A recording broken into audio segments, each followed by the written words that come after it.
1 बीघा भी ज़मीन हो उसमें सब्जी बोए तो वो हर महीने 50,000 से लेकर लाख रुपए कमा सकते तो ऑर्गेनिक प्रोडक्ट्स हमेशा हायर प्राइस साइड क्यों रहती है? हैं। ऑर्गेनिक खाएंगे तो ही हेल्थ अच्छा रहेगा। हर फार्मर अपने घर पे गाय रखे और वो ज़मीन है अपना वो शुद्धिकरण करे और उससे पूरा भारत में अपना जो देसी ब्रीड है अपना वो सर्वाइव हो जाए। तो फार्मिंग खुद भी एक मतलब लोग प्रॉफिटेबल बिजनेस की तरह उसे नहीं देखते हैं। सबसे ज़्यादा मिलावट होती है मिल्क और ऑयल्स में। आज हमारे साथ जुड़े हैं प्रज्ञेश ठेसिया जो सूरत में ऑर्गेनिक फार्म चलाते हैं। प्रज्ञेश भाई बेसिकली वो अदर बिजनेस में भी इन्वॉल्व हैं, लेकिन उन्होंने कुछ साल पहले अपनी पर्सनल ट्रेजेडी को चलते हुए उन्होंने ऑर्गेनिक फार्मिंग स्टार्ट की। आज उनके पास 350 से ज़्यादा काउस हैं, 200 एकड़ से ज़्यादा लैंड को उन्होंने ऑर्गेनिक में कन्वर्ट कर दिया है और वो और भी ज़्यादा अपने जीवन में कंट्रीब्यूट कर रहे हैं। तो दोस्तों, वो आज हमारे साथ अपने जीवन के ऐसे ही कुछ पलों को साझा करेंगे। हेलो सर, आपका हमारे यूट्यूब चैनल पे बहुत-बहुत स्वागत है। Thank you for coming to our YouTube channel. एक शॉर्ट नोटिस पे आपको मतलब हम लास्ट में एक बार ही मिले थे और आपने वो हमारे मतलब रिक्वेस्ट एक्सेप्ट करके आप आए, इसके लिए बहुत-बहुत धन्यवाद आपका।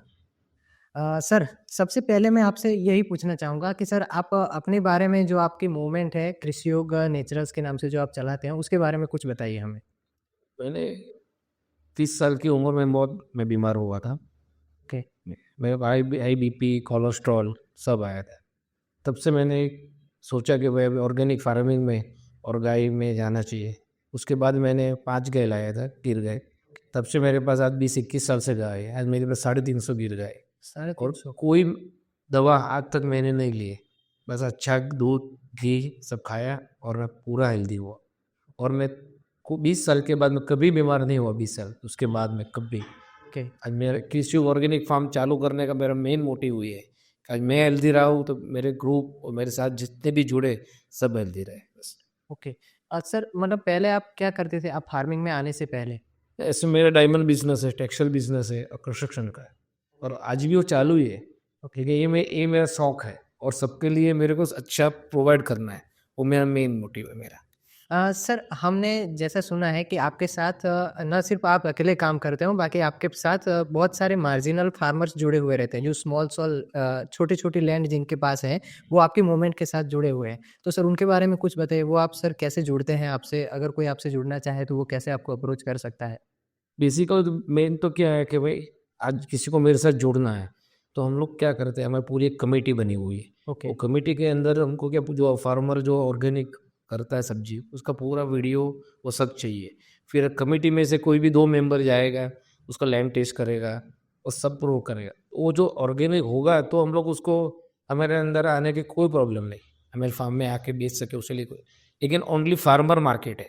जो ओके। मैंने जो किया है वो ओनली फार्मर मार्केट है। कोई बाहर से ला के बेचना है वो नहीं है।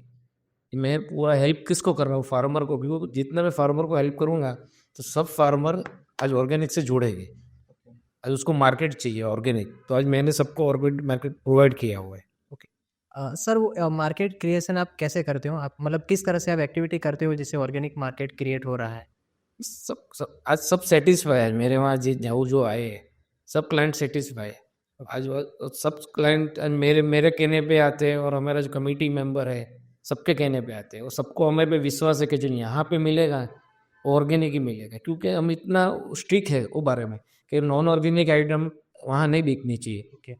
मेन वो तो सर मतलब आप फेयर टाइप कुछ अरेंजमेंट करते हो जिससे फार्मर आके वहाँ पे बेच सकते हैं। हाँ बेच इस सकते हैं। कितनी कौन-सी सर प्रोडक्ट आप ऑर्गेनिक में बेचते हो? वहाँ सब सब वेजिटेबल्स होता है, फ्रूट होते हैं और अनाज होता है सब। ओके, हाँ, और हम मिल्क होता है, घी होता है, सब होता है ऐसे। ऐसे मैंने जेन्युइनली समझो 80% सब मिल जाता है, जो अपना घर-बकरी के लिए चाहिए, वो सब 80% मिल जाता है। ओके। सर बेसिकली मैंने ऐसा सुना है कि ऑर्गेनिक फार्मिंग और इनफैक्ट फार्मिंग खुद भी एक मतलब लोग प्रॉफिटेबल बिजनेस की तरह उसे नहीं देखते हैं। लोग सोचते हैं कि अगर फार्मिंग में हम एंटर हो रहे हैं तो वो प्रॉफिटेबल नहीं हो सकता। वो अगर लोग सोचते हैं कि मैं सिर्फ सेवा ही कर सकता हूँ लोगों की, वो उससे प्रॉफिट कुछ कमा नहीं सकता हूँ। हाँ, और हमारी सर मेन प्रॉब्लम ये है कि इंडिया में बहुत सारे फार्मर्स जो आपके साथ जुड़े हुए हैं, वैसे मार्जिनल फार्मर्स ही हैं जिनके पास 1 या डेढ़ या 2 एकड़ मैक्सिमम ज़मीन रहती है। अब वो लोग बड़े फार्मर जितना प्रॉफ़िट नहीं कमा सकते हैं, तो सर वो कैसे इस तरह से ऑर्गेनिक फार्मिंग स्टार्ट करें कि जिससे उनको प्रॉफ़िट मिल सके?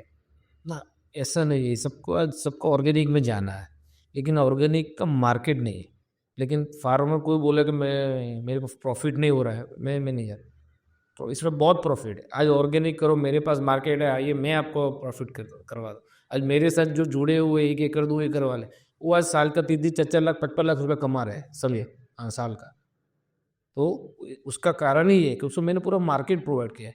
आज मेरे मेरे मार्केट में आते हैं तो उसका 2 घंटे में उसकी सब्ज़ी बिक जाती है और वही सब्ज़ी का अच्छा रेट मिलता है क्योंकि उससे क्वालिटी है उसके अंदर, उसे जेन्युइन बोया हुआ है।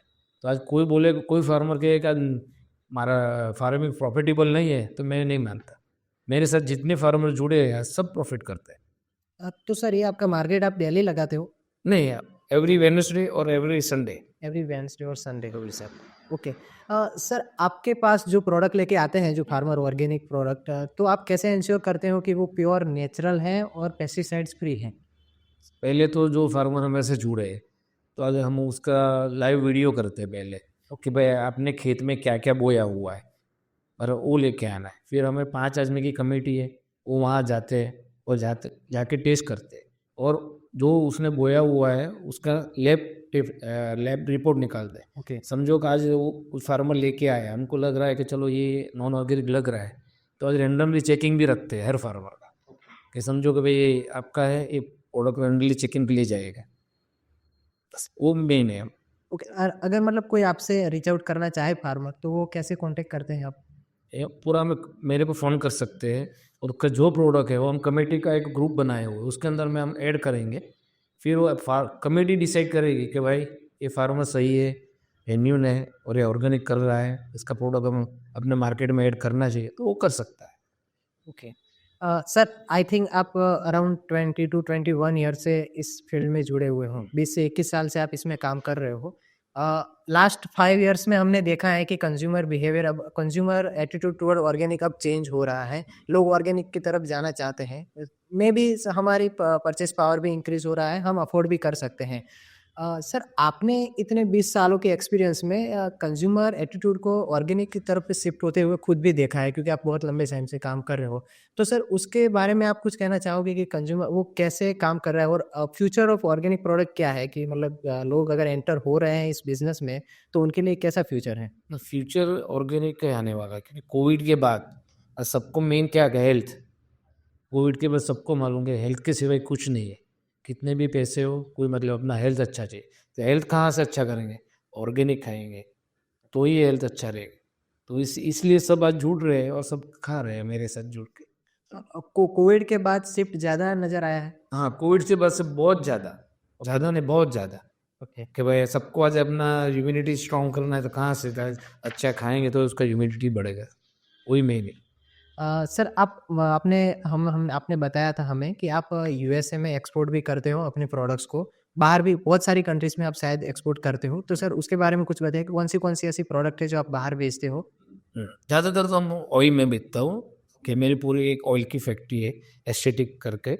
उससे पूरा हम लोग अमेरिका से 70 से 80% अमेरिका सेल करते हैं, एक्सपोर्ट करते हैं। ओके, पूरा ऑर्गेनिक? पूरा पूरा ऑर्गेनिक, उससे अपेड़ा मानिए ऑर्गेनिक फार्म है, उससे ही परचेज करना पड़ता है।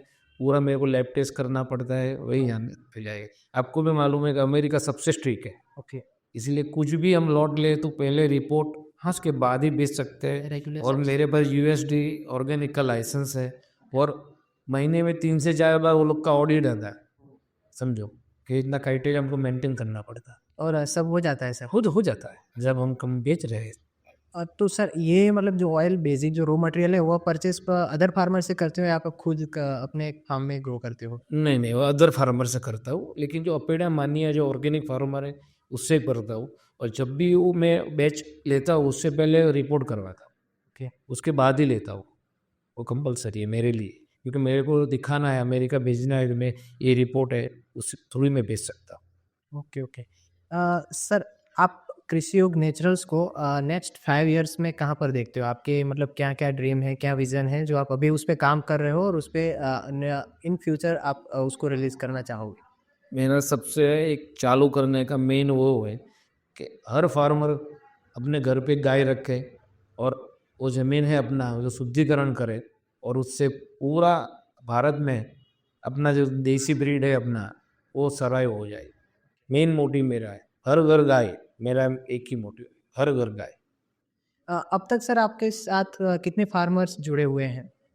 मेरे पास 35 जुड़े हुए फार्मर्स 35 फार्मर्स 35 सब सूरत से बिलोंग करते सब हैं। सब सूरत ओलपाड़ से डिस्ट्रिक्ट के, सूरत डिस्ट्रिक्ट के ही सब ज़्यादातर। ओके। सर मैं आपसे ये भी पूछना चाहता हूँ कि ग्लोबल फूड चैलेंज एक बहुत बड़ा इश्यू है कि बहुत सारी कंट्रीज़ में इवन हम अगर बैक 30 टू 40 इयर्स बैक देखें तो हमें जब इंडिया में ग्रीन रिवॉल्यूशन नहीं हुआ उससे पहले इंडिया में भी फूड क्राइसिस बहुत ज़्यादा थी। हमने भी ग्रेन्स बाकी सब बाहर से बहुत एक्सपोर्ट किया है। तो सर आप कैसे देखते हो इसे कि ऑर्गेनिक फार्मिंग कैसे ग्लोबल फूड क्राइसिस को रिड्यूस कर सकती है, उससे फाइट करने में हमें हेल्प कर सकती है? क्योंकि प्रोडक्टिविटी अगर हम देखें तो जो मतलब ऑर्गेनिक फार्मिंग के साथ देखते हैं हम, तो प्रोडक्टिविटी लोग कम एज़्यूम करते हैं कि उससे हमें उतनी प्रोडक्टिविटी नहीं मिलेगी जितनी हम बाकी फार्मिंग से मिल सकती है। तो उसके बारे में सर आप क्या कहना चाहोगे? पहले तो वो बोल रहे हैं कि भाई ऑर्गेनिक फार्मर से प्रोडक्टिविटी नहीं आ रहा, वो सब गलत है। ओके, क्योंकि ऑर्गेनिक फार्मर से प्रोडक्टिविटी आता है, लेकिन उसका बेस, मेन बेस क्या है कि आज ज़मीन है उसके लिए कार्बन चाहिए। कार्बन कहाँ से आएगा? आएगा वो गोबर की खाद डालोगे तो ही आएगा। ओके। जब तक वो नहीं डालोगे तो कुछ नहीं होगा। और कोई ऐसा बोले कि भाई आज बिना ऑर्गेनिक को ज़्यादा प्रोडक्शन आता है, मैं मानता ही नहीं। ऑर्गेनिक में इतना ही प्रोडक्शन आता है। अब मेरे साथ जो फार्मर जुड़े हैं वो आज ऑर्गेनिक नॉन ऑर्गेनिक से भी ज़्यादा प्रोडक्शन ले रहे हैं। ओके। हाँ, जीवामृत डालते हैं, घन जीवामृत डालते हैं सब। लेकिन उसके लिए क्या करना पड़ेगा? पहले मेरा कहना ये है कि भाई गाय का शुद्धिकरण करो। ओके। आज मेरा कहना है कि ज़मीन का शुद्धिकरण करना है, पहले गाय का शुद्धिकरण करो। तो गाय को आज परफेक्ट आप फीड दो, तो इसमें अपना मिनरल्स चाहिए जो ज़मीन को चाहिए, जिंक, कैल्शियम, कॉपर सब जो पहले गाय को दीजिए, तो उसका गोबर और गौमूत्र में आएगा, वो खेत में जाएगा तो ज़मीन का शुद्धिकरण होगा। उससे 100% मैं छाती ठोक के कहता हूँ कि उससे प्रोडक्टिविटी बहुत ज़्यादा आएगी, बहुत ज़्यादा। नॉर्मल फार्मिंग से भी ज़्यादा प्रोडक्ट नॉर्मल फार्मिंग से भी ज़्यादा आएगी। सर सॉरी तो मतलब आपको रोक रहा हूँ। लेकिन आप मतलब ये फार्मिंग में मेथड्स कौन-कौन से यूज़ करते हो? बेसिकली मुझे समझाइए कि आप फार्मिंग अगर कोई प्रोडक्ट आप अगर ऑर्गेनिक फार्मिंग के थ्रू करना चाहते हो, उगाना चाहते हो उसे तो आप कौन से मतलब डायरेक्शन में किस तरह से करोगे उसे? मैं तो पहले समझो, सब मैं सबको बोल रहा हूँ, सब यूरिया डालते हैं। ओके, तो यूरिया डालना ही नहीं चाहिए। यूरिया से अपनी लैंड पूरी है ना एकदम टाइट हो जाती है, एकदम सख्त हो जाती है। उससे जितने अपने अर्थवॉर्म से सब मर जाते हैं। तो हम जीवामृत डालिए, घन जीवामृत डालिए, वो सबसे बेस्ट है। राजू दीक्षित सर ने भी किया है कि जीवामृत है वो अपने ज़मीन के लिए सोना है, वो डालिए। और एक गाय के लिए भी, एक गाय हो तो भी अब बहुत सारा जीवामृत करके कर सकते हैं। ऐसा नहीं कि हमको ज़्यादा गाय चाहिए। एक फार्मर के पास एक गाय भी हो तो इनाफ है, वो 10 से 11 बीघा ज़मीन आराम से कर सकता है ऑर्गेनिक। सर सूरत में तो सर ये आप अच्छी मूवमेंट चला रहे हो। अगर अदर में मतलब एरिया जो हमारे इंडिया के हैं अदर गुजरात में क्योंकि अभी तो गवर्नमेंट भी ऑर्गेनिक फार्मिंग पे काफ़ी फोकस कर रही है। तो उनको सर वहाँ मार्केट कैसे क्रिएट किया जा सकता है? क्योंकि सब जगह सर मार्केट नहीं है ऑर्गेनिक का अभी फ़िलहाल हम देखें तो क्योंकि सबके लिए बेचना बहुत हार्ड है ऑर्गेनिक प्रोडक्ट्स को क्योंकि वो मतलब कॉस्ट इफ़ेक्टिव भी नहीं रहता है कुछ एरिया में कंज्यूमर अफोर्ड भी नहीं कर सकते हैं ऑर्गेनिक प्रोडक्ट्स। तो सर उसके लिए मार्केट के लिए आप क्या सजेस्ट करोगे? तो सबको ऑर्गेनिक में जाना है, लेकिन आज ऑर्गेनिक ज़मीन को शुद्धिकरण करने के लिए पहले चाहिए क्या? गाय। तो आज गाँव डंकी नहीं है। आज मेन प्रॉब्लम क्या है कि पूरे जितना फार्मिंग हो रहा है उतना अपने पे कंपोस्ट फर्टिलाइज़र ही नहीं है। तो पहले सबसे पहले गाय होगी तो ही हो पाएगा। आज मैं सौराष्ट्र में सौराष्ट्र है सबसे मेरे साथ जुड़ रहे हैं कि मुन्ना भाई हमको आज फार्मिंग करना है, गाय नहीं। तो आज सब लोग मेरे पास से फर्टिलाइज़र लेके आज ऑर्गेनिक में जा रहे हैं। तो आज मैंने वहाँ पे ऐसा किया हुआ है कि भाई हर फार्मर को मैं एक गाय दूंगा, समझो। हर फार्मर को? हाँ, हर फार्मर को जो मेरे साथ जुड़े हैं उसको मैं गाय मैं दूंगा। आपको गाय का दूध नहीं, छोटी गाय उसका गौमूत्र और गोबर आप गाय को बड़ी कीजिए और उसका जो फर्टिलाइजर है वो खेत में डालिए। आज सौराष्ट्र से मेरे पे कम से कम 20 फार्मर मेरे से जुड़े हुए हैं। आज मेरे पे 2-2 3-3 बछड़ी लेके गए हैं, वो उसको वहाँ घर पे बड़ी करते हैं, उसका जो गोबर और गौमूत्र है वो खेत में डाल रहे हैं। आज ऑर्गेनिक फार्म के लिए हो रहा है। ओके। मेरा ऐसा मोनिव चलाना है कि पूरे सौराष्ट्र नहीं पूरे इंडिया में ऐसा हो। इसके लिए मैंने इतनी गाय मेरे पास इस रखी है मैंने। एक गाय सर कितने एकड़ तक मतलब हम रख सकते हैं? एक गाय 5 से 10 एकड़ तक चल सकती है। 5 से 10 एकड़ तक? 5 से 10 एकड़ तक चल सकती है एक गाय। उसके लिए आज दो तरह की जीवामृत बना के कर सकते हैं। एक ट्यूब आते हैं अनारेबिक के बैक्टीरिया करके ट्यूब आती है उससे, और रोज आपको 200 लीटर फर्टिलाइजर दे सकता है। 200 लीटर? 200 लीटर हर रोज दे सकता है एक गाय हो तो भी। रियली सर इंटरेस्टिंग, क्योंकि लोग मतलब सोचते हैं कि 1-2 एकड़ के लिए ही तो नॉर्मल हो जाता होगा। नहीं नहीं नहीं, एक एक गाय तो फिर भी आप कर सकते हो। Okay, okay. तो सर फर्टिलाइज़र आप खुद के बनाते हो? हाँ, फर्टिलाइजर खुद बनाते हैं। अगर मतलब वो आप अदर फार्मर्स को भी देते होंगे? हाँ, अदर फार्मर सबको सबको देते हैं। Okay sir. अगर सर कोई फार्मर ऑर्गेनिक फार्मिंग स्टार्ट करना चाहता है, क्योंकि मतलब अभी वो सालों से अगर वो नॉर्मल फार्मिंग कर रहा है, अभी उसकी ज़मीन में वैसे भी मतलब वो उपजाऊ उतनी नहीं रही होगी, उसमें बहुत सारे आर्टिफिशियल पेस्टिसाइड्स वो सब उसने डाला हुआ है। तो सर अगर वो अपनी फार्म लैंड को ऑर्गेनिक करना चाहता है, तो वो कितने टाइम लगेगा उसको और क्या प्रोसेस रहेगा उसका? उसको टाइम तो लगेगा। आज आज पूरा ज़मीन को शुद्धिकरण करना उसका टाइम लगेगा, लेकिन चालू करना बहुत मेन है, और कम से कम उसको समझो 6 महीने तो कम से कम लगेंगे। ओके, आज उसको चालू करना है तो 6 महीने कम से कम लगेंगे। यदि बस 6 महीने तक वो नहीं करेगा वो, तो उसके लिए कुछ आगे नहीं हो पाएगा। ओके। 6 महीने तक मिनिमम 6 मंथ्स तो उसको चाहिए ही चाहिए और इसको पूरा करना है। सर आप अपने प्रोडक्ट्स ऑनलाइन बेचते हो? नहीं, मैं ऑनलाइन नहीं बेचता आज तक मेरी कोई प्रोडक्ट।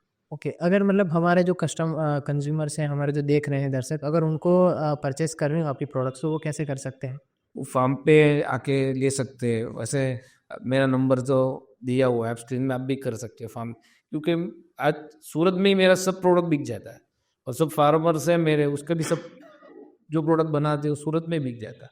सिर्फ मेरी ऑयल की फैक्ट्री है, उसका हम लोग ऑनलाइन सेल करते हैं, अमेजोन पे भी बेचते हैं ओके। सब जगह। और जो मेरी गाय मेरे पास 350 गाय है, उसके लिए घी जो सब है वो तो मैं सूरत में बिक जाता है भाई। सर कोई अगर ऑर्गेनिक फार्मिंग स्टार्ट करना चाहता है, तो उसके लिए क्या-क्या इन्वेस्टमेंट रहेगा और क्या प्रॉफ़िट वो एक्सपेक्ट कर सकते हैं?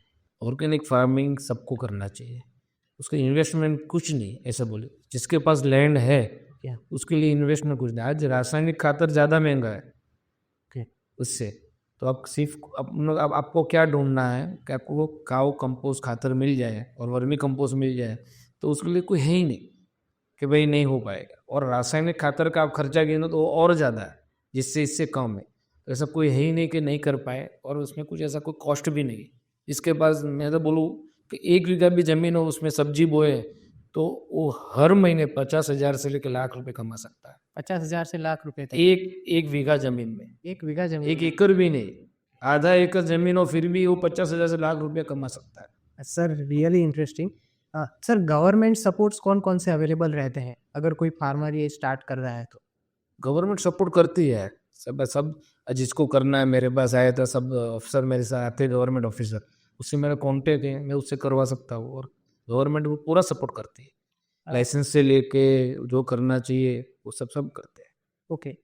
सर बेसिकली मैंने देखा है कि हम सब देखते हैं कि नॉर्मल प्रोडक्ट्स और ऑर्गेनिक प्रोडक्ट्स, इन दोनों में प्राइस डिफरेंस बहुत ज़्यादा रहता है।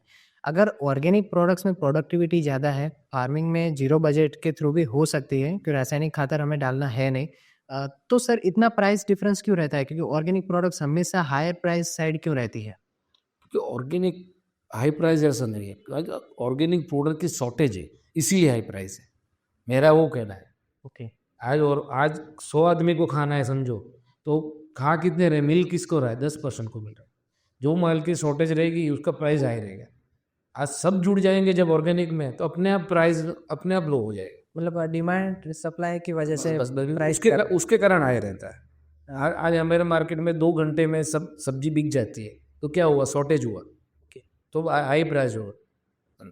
कहने का मतलब जहाँ शॉर्टेज है वहाँ प्राइस हाई है, बिजनेस का पॉलिसी है। सर आप पिछले बहुत सालों से ये काम कर रहे हो, बहुत सारे फार्मर्स आपके साथ जुड़े हुए हैं, तो आपके साथ जुड़े हुए फार्मर्स की लाइफ में क्या परिवर्तन आया है? उनकी लाइफ किस तरह से चेंज हुई है? बहुत परिवर्तन आया है उसमें। सबसे में कांति भाई करके, हाँ नवसारी के हैं, उसने जो परिवर्तन आज मेरे पास आए, बोले मुन्ना भाई आपने जो मार्केट चालू किया, आज तक मैं 2017 से वो ऑर्गेनिक में थे, उसको मार्केट नहीं मिल रहा था। और मैं भी जब से मेरे साथ जुड़े हैं आज इतने हैप्पी है कि आप वो बोल आज वो उसका इंटरव्यू भी जहाँ भी होता है वो मेरा नाम लेते ही है कि हमको मार्केट किसने दिया है, हमने मार्केट हमको मुन्ना भाई ने दिया, कृषि ऑर्गेनिक फार्म ने दिया। मेन सर मार्केट है, मार्केट आप बना के दे रहे हो तो उनको बेचने में आसानी हो सकती हो है। सक- मेनली मतलब पूरे इंडिया में सर यही प्रॉब्लम है क्योंकि हमारे पास प्रोडक्ट है, सब कुछ है, लेकिन मार्केट बनाने वाला कोई नहीं। गवर्नमेंट भी आई थिंक इन सब पे काम कर ही रही है। सर आप अपने अपने मार्केट को बनाने के लिए क्या-क्या करते हो? कुछ एडवर्टाइज़मेंट, कोई प्रेस एड वगैरह कुछ करते हो क्या? नहीं आज तक नहीं किया, हमने एक ग्रुप बनाया हुआ है, हमारा मेन ग्रुप का नाम है फैमिली फार्मर। फैमिली हाँ, फार्म। फैमिली फार्म करके हमारा ग्रुप बना है, उसके अंदर सब जुड़े हैं, माउथ टू माउथ जितना हुए। आज मैं लेके आया हूँ सब्जी तो मैं सेटिस्फाई हूँ, तो मैं बाजू वाले को बोलूँगा भाई आपको ऑर्गेनिक खाना था यहाँ आइए। यहाँ ये तो आज माउथ टू माउथ जो होता है ना वो पूरे, कभी हमने डिजिटल मार्केटिंग आज तक नहीं किया कोई प्रोडक्ट का, और फिर भी इतना हम लोग सक्सेस है, उसका कारण हमारे प्रोडक्ट है सब। नहीं सर, पर आपको लगता नहीं कि आपको करना चाहिए क्योंकि मतलब इतनी सारी प्रोडक्ट है तो आप करोगे तो आपके लिए भी बेटर ही रहेगा।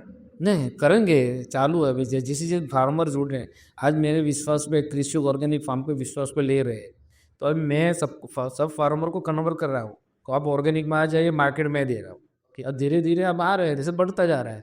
जब हम सब आज फार्मर के प्रोडक्ट दिख जाती है, आज मार्केटिंग मेरे को कब करना पड़े, मेरे वहाँ आज 50 फार्मर आ रहे हैं, उसके प्रोडक्ट नहीं बिक रहे, तो आज मेरे को क्या करना है कि ज़्यादा क्लाइंट कैसे लाना, तो मेरे को मार्केटिंग की जरूरत। और जो फार्मर मेरे से जुड़े सबका माल बिक जाता है, सबका बिक जाता है। सबका माल 2 से 3 घंटे में सब माल बिक जाता है। हाँ सर, हम भी संडे को आए थे 10 बजे तो सब फिनिश हो चुका था। मेन मेन कारण हो यार, हम झूठ रहे हैं। आज हमारे पास 35 फार्मर हैं, कल 50 हो गए, 60 हो गए, हम उसके सबके लिए कर रहे हैं। ऐसा नहीं है कि भाई ये 35 के लिए करना है। हम किसके लिए करना चाहते हैं, जो ऑर्गेनिक करना चाहते हैं उसके लिए हमारा मार्केट हमेशा खुला है। सूरत में सर एक्सपेंशन का आपका कोई प्लानिंग है? अभी तो नहीं है लेकिन करेंगे फ्यूचर में। और सूरत के बाहर स्टेट लेवल पे गुजरात? गुजरात में तो नहीं, अभी सूरत में मेरा कहना है सूरत में सबसे ज़्यादा करेंगे, कि सूरत एक ऐसा सिटी है कि पूरे इंडिया से सब लोग सूरत में रहते हैं। तो आज कृषि का ऑर्गेनिक फार्म फेमस होगा तो पूरे सूरत में होगा, नहीं पूरे इंडिया में होगा, और सब जगह हम करेंगे, हर फार्मर को जोड़ेंगे मेरे साथ। ओके सर, कोविड के दौरान हर टाइप के बिजनेस को कुछ ना कुछ प्रॉब्लम्स हुई थी। इवन डेयरी इंडस्ट्री को ले लो आप, कोई भी इंडस्ट्री है जो कोविड से नहीं बची थी, तो आपको उस टाइम फार्मिंग में या फिर अपने प्रोडक्ट बेचने में क्या-क्या प्रॉब्लम्स होने लगी थी? नहीं यार, हमने जब कोविड के समय हर फार्मर को हम होम टू होम डिलीवरी कर रहे थे, समझो home to home delivery? Home delivery हमने करी है। सबसे ये हमने सबसे बड़ा काम वही तभी चालू किया था, कोविड का सबसे बड़ा प्रॉब्लम था, और तभी हमने हर फार्म के प्रोडक्ट भी बच रहा था, उसके लिए क्या करना था, तो हमने होम डिलीवरी चालू करवाया। कोविड के बाद भी हमने सबको होम डिलीवरी किया था। फिर सबने बोला कि ये होम डिलीवरी हमको कॉस्टली पड़ रहा है, फिर हमने मार्केट पूरा हमने वो चालू किया। मार्केट। आपके सर कोविड के दौरान कोई स्पेसिफिक एक्टिविटी जो आप हमारे साथ शेयर करना चाहो? हाँ, बहुत बड़े आपने ये सवाल बहुत अच्छा किया है। समझो ये पूरे सूरत को नहीं, पूरे इंडिया को मैं एक दिखाना चाहता हूँ कि मैंने कोविड में मैंने क्या किया। मैं, मेरे 2 बच्चे, मेरी वाइफ और जो मेरे फार्म पे जो वर्कर्स थे, ऐसे पूरा लॉकडाउन हो गया था, अब कहीं जा नहीं सकते थे, तो हमने मेरे पूरे फार्म में 17,000 पेड़ खुद बोए। 17,000? 17,000 17,000 पेड़ मैंने मियावाकी फॉरेस्ट बनाया हुआ। कहाँ पे सर ये लोकेटेड है? ये अडाजन केबल ब्रिज के नीचे है, और हार्ट ऑफ द सिटी बोलते हैं आज उसको। ओके, ये केबल ब्रिज के नीचे है आपने 17,000 पेड़ का फॉरेस्ट। कोविड के टाइम मैंने बोए हुए। आज सबको कोविड में प्रॉब्लम क्या था, ऑक्सीजन की। ऑक्सीजन कहाँ से मिलेगा, पेड़ और गाय। आज मेरे पास 350 का एक ही एनिमल है जो 24 घंटा हमको ऑक्सीजन देता है, वो क्या है, गाय और पेड़। उसके बिना शुद्ध प्यूरिफाई एयर प्यूरिफाई हो ही नहीं सकता। तो कोविड के समय मैंने 17,000 पेड़ बोए हुए, मियावाकी फॉरेस्ट बनाए हुआ। आज मैं गौरव के साथ कह रहा हूँ, आज सूरत को अवार्ड मिला है, उसमें मेरा बहुत बड़ा योगदान। हाँ, बहुत बड़ा हाथ है। 17,000 पेड़, वो भी अपनी लैंड पे सर। कौन करता है? Really interesting sir. और सर आपने बहुत सारी बातों में गाय का जिक्र किया है, क्योंकि मतलब हम फर्टिलाइज़र तो किसी भी ढंग से बना सकते हैं, तो स्पेसिफिकली आपका फोकस काऊ डंग पे ही क्यों है?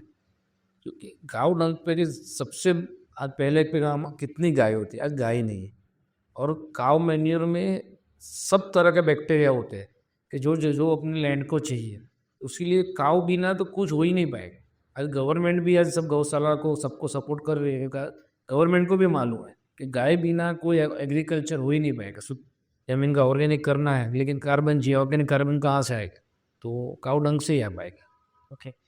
सर ऑर्गेनिक प्रोडक्ट्स के बारे में अगर जो हमारे दर्शक देख रहे हैं कि उनको आप अगर बताना चाहो कि वो उनके हेल्थ के लिए किस तरह से अच्छी है? सबको मैं तो बोलूँ सबको ऑर्गेनिक खाना चाहिए।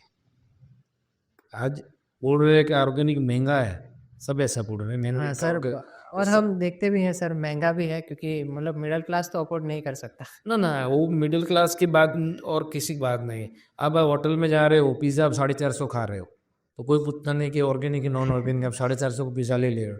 आज फार्मर है, जो फार्मर का मार्केट में जो सब्जी 50-60 रुपए किलो बिक रही है, आज ऑर्गेनिक वाला आपके पास 100 रुपये लेता है उसका, तो आप बोलते हो भाई महंगा है। मैं तो बोलूँ 100 नहीं, आप 110 दीजिए, क्योंकि आज एक फार्मर बोलेगा कि आज मेरे ऑर्गेनिक से मैं आज प्रॉफिट कर रहा हूँ, तो कल दूसरा जोड़ेगा, तीसरा जोड़ेगा। जैसे सप्लाई बढ़ेगा अपने आप है प्राइस नीचे आ जाए, प्राइस डाउन हो जाएगा। बस मेन वो है। तो आप कभी भी, मैं तो बोलूँ जो ऑर्गेनिक कर रहा है फिर उसको प्राइस में कभी आप कंपेयर मत करिए उससे। तो सर ऑर्गेनिक के नाम पे कुछ अदर मतलब नॉर्मल प्रोडक्ट भी लोग बेच सकते हैं ना? अगर हम ट्रैक करना, अगर मैं अगर कहीं मार्केट में जा रहा हूँ, मैं कोई मुझे बोल रहा है कि मैं तुम्हें ऑर्गेनिक प्रोडक्ट बेच रहा हूँ, तो सर मुझे कैसे पता चलेगा कि ये ऑर्गेनिक है कि नहीं है? क्योंकि वो तो कोई आइडेंटिफ़ाई करना सर पॉसिबल ही नहीं, और टेस्ट भी डिफरेंस नहीं होता। अगर एक मैंने बनाना लिया है, अगर मैं नॉन ऑर्गेनिक खा रहा हूँ या ऑर्गेनिक खा रहा हूँ, दोनों का टेस्ट में तो मुझे पता कभी नहीं चलेगा। नहीं, वो आपने सही से ऑर्गेनिक खाया नहीं, वरना समझो जो है वो ऑर्गेनिक आप सब्जी बना रहे हो कि भाई बनाना कैसा था समझो, तो हमारे वहाँ कोई बनाना येलो नहीं हो रहा है, कोई बना हम हमें वहाँ जो बनाना है सब ग्रीन है, घर पे ले जा रहा है सबका वही वही पक जाता है। ओके, कोई इथेनॉल में किसी में वो लोग नहीं यूज करते हैं, येलो होता ही नहीं। ये येलो नहीं होता, अपने आप का हरा ही पक पक जाता है समझो। सब घर पे हमारा सब्जी में आएंगे मार्केट में तो वो सबको हरा ही मिलेगा, कोई येलो नहीं मिलेगा। उसका मेन मेन मोटिव क्या है कि हम लोग कभी भी सबको बोलते हैं कि उसके अंदर नहीं डालना है, ऐसे ही पक जाएगा वो ऑर्गेनिक का मेन वो है। ऑर्गेनिक प्रोडक्ट ये सब क्या क्राइसिस के कारण है समझो, आप पेड़ पे बनाना का है, उसको 25 दिन रहना पड़ता है, लेकिन शॉर्टेज सब सब ले लेते हैं, हाँ। और फिर उसको पकाने के लिए क्या करना पड़ता है, डालना पड़ता है। और हम लोग क्या करते हैं, पेड़ पे पकने देते हैं, फिर लाते हैं मार्केट में, हमें हर फार्मा। ओके, मतलब ये बेसिकली मतलब ये नॉर्मल फ्रूट के लिए तो सही है, लेकिन बाकी सब प्रोडक्ट में एक हम देख सकते हैं कि अगर मतलब मुझे ऑर्गेनिक और नॉन ऑर्गेनिक में डिफरेंशिएट करना है तो थोड़ा सा ट्रिकी हो जाता है। लेकिन फिर भी अगर कोई ब्रांड है, जैसे कि आप मतलब कृषि योग नाम से अगर बेच रहे हो, एक सिंगल ब्रांड के अंदर आप बेच रहे हो, तो वो मेरे लिए ट्रस्ट करना ईजी हो जाएगा, क्योंकि मैं एक आप कृषि योग नेचुरल्स को जानता हूँ, ना कि क्योंकि मुझे तो पता है कि आप वही फार्मर से परचेज करोगे जो ऑर्गेनिक है। बराबर। तो सर इस मायने में आपकी मूवमेंट बड़ी हेल्पफुल है। Thank you sir. आपके साथ जो फार्मर्स जुड़े हुए हैं, तो उनकी प्रॉब्लम को आप कैसे सॉल्व करते हो? मान लीजिए कि अगर उनके मतलब जो फार्म लैंड है, फार्म में उन्होंने जो पार्क लगाया है, अगर उसमें कुछ बीमारी अगर वगैरह कुछ भी आ जाता है, अगर वो आपके पास अपनी प्रॉब्लम्स लेके आ जाते हैं, क्योंकि मतलब अगर ऑर्गेनिक फार्मिंग है, तो वो नॉर्मल पेस्टिसाइड लगा के तो काम कर नहीं सकते। तो वो अगर आपके साथ प्रॉब्लम अपनी शेयर करते हैं, आप उसको कैसे टैकल आउट करते हो? कैसे उनकी प्रॉब्लम सॉल्व करते हो? हमने क्या किया हुआ है, एक व्हाट्सएप ग्रुप बनाया है, तो जितने फार्मर्स मेरे वहाँ जुड़े हैं, तो उसको कुछ प्रॉब्लम आया कि आज क्रॉप में ये है, तो उसका वो फोटो तुरंत शेयर कर सकता है ग्रुप में। तो दूसरा फार्मर उसको बोलता है कि मेरे को ये प्रॉब्लम आया, तो मैंने ये अग्नास्त्र के करके इसको सॉल्व किया, अजमास्त्र बना दे, अग्नास्त्र ऐसा बनाते हैं, वो दवाई मारी। वो क्या होता है सर? वो सब समझो कि पूरा जो अपने सीताफल है उसका पूरा सीताफल है, फिर करंज है, या नीम है, ऐसे करके 20-25 जात की जो वनस्पति है उसको गौमूत्र में उकाल के बनाते हैं। उकाल के? वो फिर बोलते हैं कि आप ये स्प्रे करिए तो उससे ये आपका प्रॉब्लम सॉल्व हो जाएगा।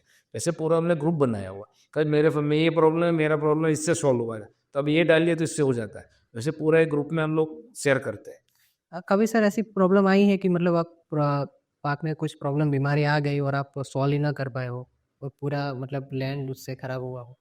वैसे तो समझो कोई ऐसा नहीं है, लेकिन बारिश के समय ज़्यादा बारिश के कारण सबको हुआ था, वो एक मैं बोल सकता हूँ।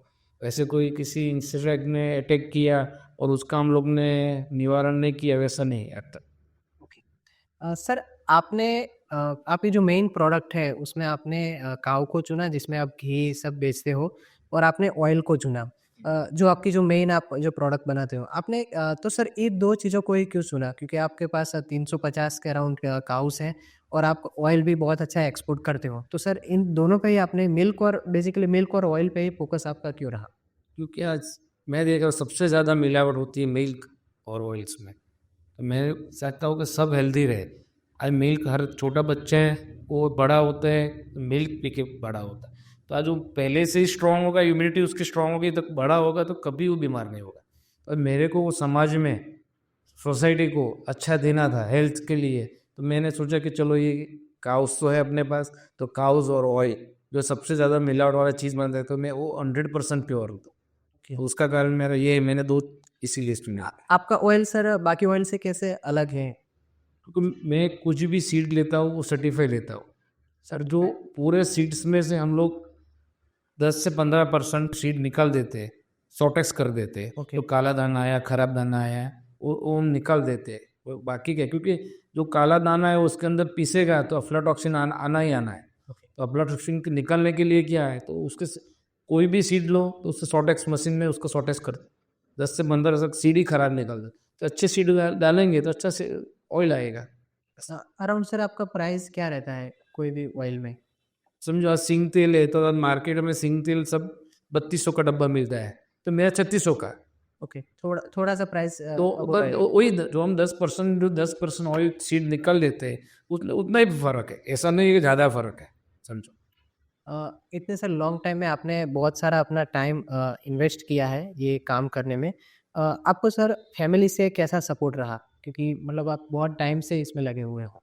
फैमिली ने मेरी पूरी फैमिली ने मेरे को सपोर्ट किया हुआ है, क्योंकि ये जब से मैं जुड़ा हूँ सबको मालूम है कि जब मैं 30 साल की उम्र में मैं बहुत बीमार हुआ ना, फिर मैंने ये पूरा चालू किया था मोहित। अब सब सेटिस्फाई। क्या बीमारी सर क्या हुई थी? मेरे को हाई कोलेस्ट्रॉल, लीवर का प्रॉब्लम था, बीपी का प्रॉब्लम था, आज कुछ नहीं है। मैं तो गाय की कृपा मानता हूँ मेरे पे कि भाई इसके कारण ही मैं सही हूँ। आज कोई बोले मुन्ना भाई ने ये दवाई ली, मैंने कभी दवाई नहीं ली। गाय के साथ रहा और अच्छा हुआ। पहले हम आप देखो पहले के ज़माने में हर घर में गाय थी, हर कंपाउंड में गाय रखी थी, उसकी बछड़ी थी, तो उसकी गोबर की स्मेल और गौमूत्र की स्मेल हम लोग लेते थे अंदर, तो उससे कभी कोई बीमार नहीं होता। हाँ सर, हमारी जो लाइफ़स्टाइल जो पहले थी वो लाइफ़स्टाइल ही इस तरह से सब वो लोग बोलते हैं कि वो ऑलरेडी साइंटिफिक थी। जो आज हम अभी जो सस्टेनेबल लाइफ़ की बात करते हैं, वो इंडियन कल्चर में पहले से ही चले आ रहे थे, लेकिन किसी का ध्यान नहीं रहा उस पे। मॉडर्नाइज़ करने के चक्कर में हमने बहुत सारी ऐसी चीज़ें मिस आउट की जो हमें नहीं करनी चाहिए थी। और मैं तो सबको बोल दूँ आज सूरत में यहाँ मेरी गौशाला है, हार्ट ऑफ द सिटी, तो आप आइए। यार पूरा वेदर देख के आप वहाँ आएंगे तो आपको इतनी पॉजिटिविटी मिलेगी कि आप सोच ही नहीं सकते। और गाय के पास रहेगा तो मैं तो ऐसा बोल रहा हूँ कोई बीमार नहीं होगा। सर एक्चुअली बात आपकी सही भी है क्योंकि हम जब फर्स्ट टाइम विज़िट के लिए आए थे, मैं और मुकेश आपके साथ दोनों साथ में आए थे और हमने आपको कॉल किया उससे आधे घंटे पहले से हम वहीं पे घूम रहे थे और इतना अच्छा लगा हमें पूरी गौशाला देखने को मिली, सभी फार्मर्स जो अपनी प्रोडक्ट्स लेके खड़े थे, सब बेच रहे थे। हमने परचेज़ भी किया था, काजू कतरी हम लेके भी गए थे और बेसिकली सर बहुत अच्छा टेस्ट लगा उसका हमें। नॉर्मल मुझे लगा कि विंटर में अगर खाओगे तो बीमार भी हो सकते हैं, काजू कतरी स्वीट में नहीं प्रेफ़र नहीं करता हूँ विंटर में तो ख़ास। लेकिन सर बहुत अच्छा टेस्ट रहा, हम दोनों ने एन्जॉय किया, हमने पूरी पीजी में सबको खिलाया, सबने बोला कि ये कहाँ से लेके आए हो? सब हम आपका पता ही पूछ रहे थे। बहुत अच्छी प्रोडक्ट थी सर। अच्छा ऐसी कौन-कौन सी प्रोडक्ट अदर आप बेचते हो जो वहाँ पे? तो वेजिटेबल सब रहता है। वेजिटेबल सब? वेजिटेबल सब रहता है और स्वीट्स स्वीट्स में काजू कतरी होती है, फिर सब अड़दिया बना के लाते हैं, फिर समझो कि भाई मोहन थाल बना के लाते हैं। मोहन मोहन थाल भी मिलता है। ओके। सब एकदम शुद्ध घी का मिलता है। सब हम गौशाला से सब जो फार्मर्स है वो सब परचेज कर से और फिर उसमें ही बनाना है कंपलसरी, सबको वो है। कोई ऐसा नहीं कि बाहर से घी लाया बना दिया वैसे। सर आपके फार्म का अगर किसी को विज़िट करना हो तो उसमें टाइम क्या रहता है कि अगर वो किस टाइम तक आए तो वो प्रेफ़रेबल है? 10 से 2 वो क्लोज रहता है, बाकी कभी भी आ सकते हो। बाकी कभी भी आ सकते हैं। 10 से 2 की बात, गाय का आराम करने का समय 10 से 2 है दोपहर का। और जो आपका जो फेयर रहता है, जो वेडनेसडे और आप संडे लगाते हो, वो उसका टाइम क्या रहता है? वेडनेसडे को 4 से 6 रहता है और संडे को सुबह 7 से 11। संडे को सुबह 7 से 11। 7 से 11। ओके। सर आपका नेक्स्ट विज़न क्या है? क्योंकि आपने बहुत अच्छी ब्रांड बनाई भी है, कृषि बहुत अच्छी तरह से चल भी रहा है, तो नेक्स्ट कुछ सालों में आप क्या-क्या अपने टारगेट्स लेके चल रहे हो? किस टाइप के टारगेट है? मैंने आगे भी बोला हुआ बोल रहा हूँ, हर घर गाय गाय चलना चाहिए, हर घर गाय। हर घर का है। हर फार्मर गाय रखे और हर घर मैं तो सोचा हूँ कि ऑर्गेनिक प्रोडक्ट मैं कैसे पहुँचाऊँ, मेरा मुहिम वो है बस। क्योंकि आज अच्छा खाएंगे तो हेल्दी रहेंगे, बस वही मेरा मुहिम है सबसे बड़ा। सर मैं आपको ये भी पूछना चाहता हूँ कि बहुत सारे यूथ जो आज के जो मतलब एजुकेटेड यूथ हैं, वो फार्मिंग को एज़ अ प्रॉफिटेबल नहीं देखते हैं। वो अपने गाँव में अगर उनके पेरेंट्स फार्मर थे, तो मोस्ट प्रोबेबली चांसेस ये हैं कि वो फार्मर उनके बेटे तो फार्मर नहीं होंगे, उनके जो डॉटर या सन जो भी हो। तो सर उनके लिए कोई आप मैसेज देना चाहोगे कि कैसे एक फार्मिंग एज़ अ बिज़नेस भी देख सकते हैं, फार्मिंग बिज़नेस से अलग नहीं है क्योंकि वो आपने करके दिखाया। आप अलग बिज़नेस में भी हो, फार्मिंग एज़ अ आपने बिज़नेस ही किया है। तो आप उनको क्या मैसेज देना चाहोगे? तो मैं तो सबको बोल रहा हूँ कि आप करिए, ये फार्मिंग अच्छा बिजनेस है और आपकी हेल्थ भी सही रहेगी। क्योंकि आज सब जिम जा रहे हैं, समझो जनरेशन। आप फार्मिंग करेंगे तो अपने हेल्थ खुद अच्छी रहेगी, खुद फार्मिंग करेंगे, अपना काम करेंगे तो खुद अच्छा रह सकता है। इसलिए मैं तो सबको बोलता हूँ कि आप बच्चों को भी, मेरा फार्मिंग का बिजनेस है तो आप लाइए। आज मेरे दो बच्चे हैं, एक इंजीनियरिंग कर रहा है ओके। और अब दोनों इंजीनियरिंग कर रहे हैं, लेकिन आज एक को बोल रहा है पापा जी मेरे को ये करना, तो ये कर। आपके साथ ही जुड़े हुए हैं। एक मेरे साथ जुड़ा हुआ है, एक इंजीनियरिंग कर रहा है, दोनों कर। सर आपके मतलब फेस्टिवल के अराउंड प्रोडक्ट सब चेंज या कुछ नया आप एक्टिविटी करते रहते हो? जैसे कि मतलब दिवाली है, होली है, मतलब हमारे जो इंडियन कल्चर के हिसाब से जो फेस्टिवल आते हैं, तो उसमें कुछ अदर एक्टिविटीज़ आप करते हो? कोई अपनी नई प्रोडक्ट या फिर कुछ कुछ भी आप करते हो? हाँ, वो आपने बहुत अच्छा सवाल किया। अब सबसे बड़ा हम लोग कर रहे हैं वैदिक होली। वैदिक होली, हाँ, वो बताइए पूरा सर। गाय का गोबर से हम लोग स्टिक बनाते हैं, स्टिक। पूरी स्टिक बनाते हैं और पूरे सूरत में सप्लाई करते हैं और सबको बोलते हैं कि आप घर पे वैदिक होली करें। तो उससे क्या, वैदिक होली के लिए उसको पूरा किट देते हैं, कपूर सब देते हैं, सब पूरा डाल के पूरा जो है पॉल्यूशन उसको कंट्रोल होता है। सब वायरस होते हैं, जो कपूर के कारण कोई वायरस नहीं रहता हवा में, इसलिए सबको वैदिक होली करना चाहिए। पहले क्या था, पहले कोई कंडे बनाते थे सब हाँ, और वो गाँव अभी गाँव में सर अभी भी वही चल रही अभी है। वो गांव गांव में चल रहा है, शहर में नहीं है। तो शहर में कंडे मिल नहीं रहे, तो क्या करना चाहिए, तो हम लोग ने ये स्टिक बनाया है, गोबर के स्टिक बनाई है, वो सबको सप्लाई कर। सर थैंक यू, आपसे बात करके बहुत अच्छा लगा। लास्ट में सर बस आप हमारे दर्शकों को कुछ कहना चाहें, अपनी फार्मिंग मेथड क्यों उनको ऑर्गेनिक की तरफ जाना चाहिए, उनके लिए क्या बेहतर है? मैं तो सबको बोलता हूँ कि भाई आप जाइए और कुछ भी मेरे लायक कुछ भी काम हो तो आप कभी भी मेरे को याद करिए। मैं हमेशा 24 आवर्स आपके लिए खड़ा, और हर फार्मर को मैं हेल्प करूँगा और हर गौशाला और जो गाय रख रहा है सबको हेल्प कर रहा हूँ।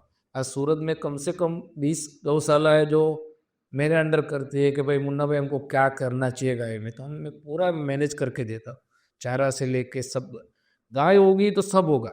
आज भी मैं आपको, आपके चैनल से सबको मैं वही कहना है, जय गौ माता। और सबको गाय रखनी चाहिए और हर गाय, घर घर गाय होगी ना तो अपने आप ऑर्गेनिक फार्मिंग हो जाएगा सबका।